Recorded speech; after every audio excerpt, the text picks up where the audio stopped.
Hello ladies and gentlemen, this is Malikicowtipper, going to bring you another game of StarCraft 2, and tonight my opponent is Notnilc.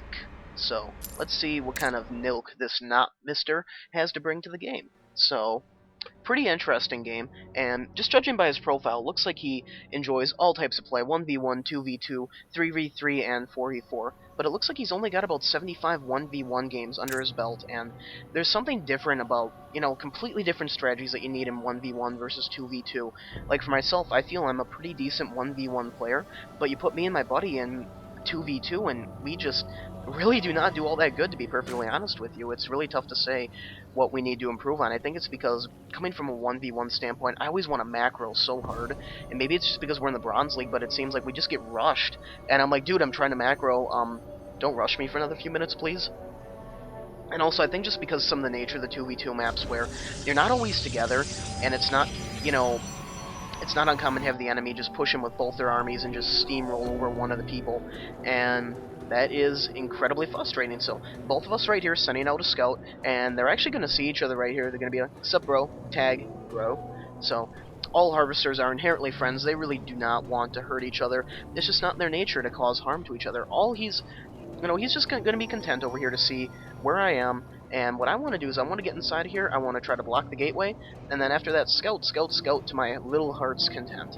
And there's actually going to be some really cool play happening in this game, and it's a strategy that I have not used against a Protoss probably since Gold League, and it actually ended up working out pretty well. I want to try it again in more League games, just because one thing I do not like about trying to fight the Protoss is that I feel like, okay, I need macro, and then prepare for his 4-gate. Okay, push back his 4-gate. Now I need to drone hard, and then I need to wait for his next rush of Colossi, or holy shit, he has High Templar, and I was not expecting that because I didn't scout him properly.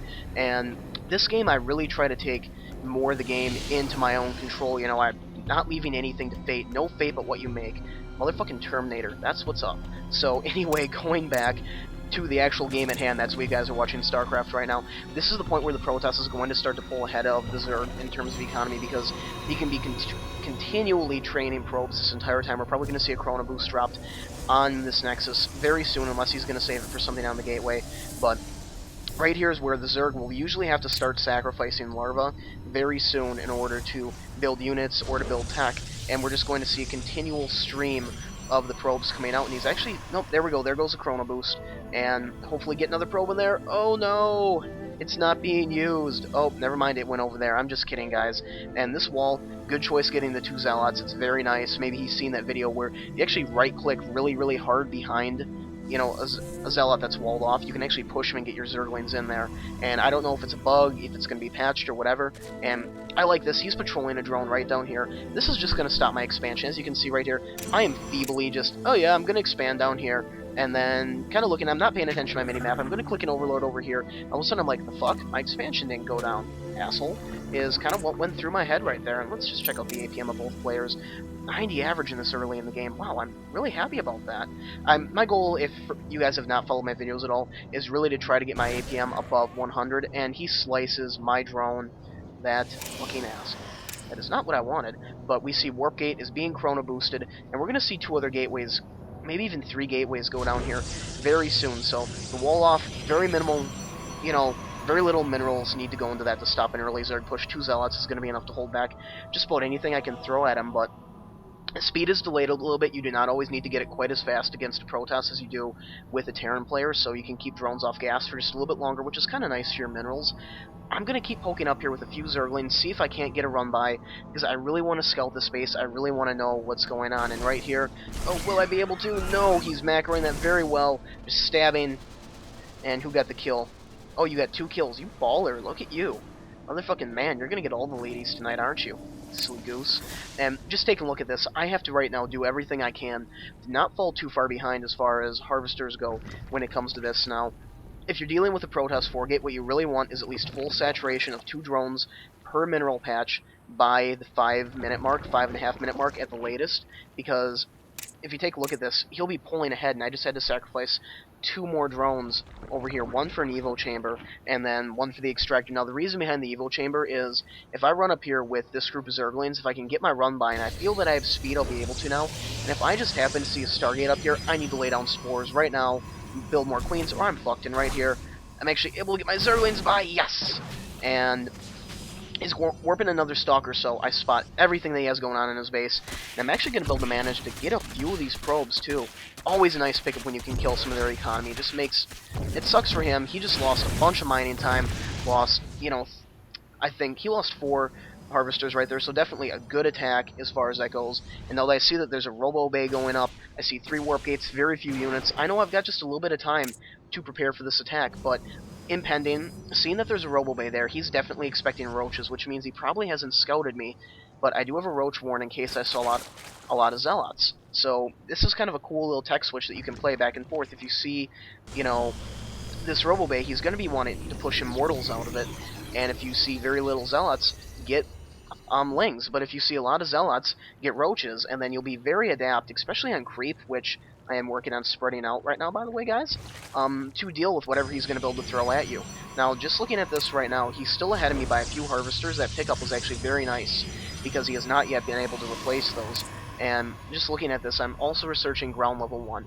Although I know that he does not have a forge going down, it's just kind of a game sense thing, where now that that forge is down, he can have his +1 attacks out if he's saving Chrono Boost, which he quite obviously is, and get that out really, really fast. And that can be very annoying, because all of a sudden Zerglings become 2-shotlings instead of 3-shotlings, and Zealots become 50% more effective. More like 30% more effective. And this run by right up here was just to gauge the size of his army, not really to lose any troops. So I saw a decent number of Zealots, only 1 Immortal, and a few Stalkers. I don't even know if I caught all of that. So the production tab should hopefully reflect that, with a few more roaches coming out, along with some harvesters. And that's actually going to bring me up quite a bit, or at least tie me with him. So in response, 2 roaches are being dropped. So this is kind of the tech switch that I'm talking about that you can pull now. He does have an observer over here, and he can pretty much see everything I'm doing. Now, this is what I decided to do. Bangling Nest against Protoss. 30 damage from each Bangling means that you need 5 Banglings per Zealot, which seems horribly ineffective. But if I run 1 Bangling right in here, everything through there is going to get hit. A Bangling's explosion range is about the size of a Cyber Core or a Gateway. It is absolutely massive, so running Banglings right into the front of this, all of a sudden these Zealots just get toasted. You know, 5 or 6 Banglings could wipe out every Zealot there, weaken the Immortal, weaken the Stalkers, and a very small group can clean up. So they're definitely force multipliers, and let's just see. He has not scouted my Bangling Nest, so this tech switch is completely unbeknown to him.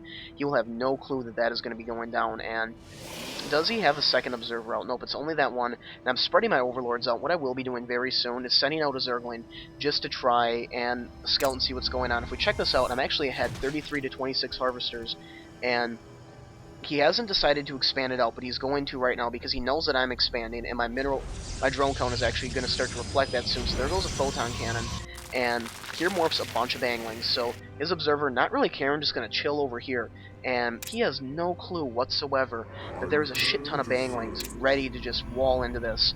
If I can get my Banglings right in here, plow right into these Zealots and these photon cannons, there'll be nothing he can do to stop me right there. And if you just take a look at this, this is what I see. I've got a Changeling right here in his base. I know exactly what's going on, so this attack was well thought out. These Zerglings are moving out. I want to get my Banglings in position. They are hotkeyed, and let's see what we can do. Come on, go, Bangling attack. Go, go, go, go. Oh! And a few Banglings rushing in there, just blowing up so much shit. Not even funny, but there's a bad bottleneck. I didn't want to get caught in that. That Bangling blows up, and if we go to the Units Lost tab right now, I am only behind by 50 minerals right now. These roaches are going to be able to run away, but if we look at the income tab, my income is definitely ahead of that, and I can simply just remorph some more Banglings. And I'm going to go and I'm going to try this again because I killed his photon cannons, these pylons are weakened, and if anything, he was getting ready to expand behind that. So now that the expansion has been denied, and I can maintain my harvester lead, more Lings coming out, and now he's actually researching extended thermal lance, and he's going to start to get Colossi out as soon as this Immortal's down, because I think he just realized that these guys are basically going to be worthless to him. I have very few roaches on the field, and that is just a shit ton of Lings. Oh my god, I didn't realize I produced that many. So right here, I need to get my Banglings into those Zealots, I need to blow them up, they need to go boom. Right now. In we go! Oh, the Stalker's going to do a good job blocking him off. Bangling exploding, taking out a good number of Zealots, and I'm able to get in here, get a decent surround. If I can get these Banglings back, yeah, the Zealots just getting, really chewed up by a lot of that. The armor really negating the bonus that they get, and right now I realize I'm going to have to pull back from this attack. It did not necessarily work out the way I wanted to, just too good of a fallback. Going back to the units lost right now, I'm still ahead in the units lost, but if we take a look at this, I'm the one with the expansion up, and the income is reflecting that I'm 10 drones ahead, and it's been like this for a good portion of the game. A lot of these troops are really chewed up, and his real hope right now is that he can get Colossus out. Now, behind that attack, I did build a Spire, and I'm getting my gas up and running, so I will start to produce a cloud of Mutalisks.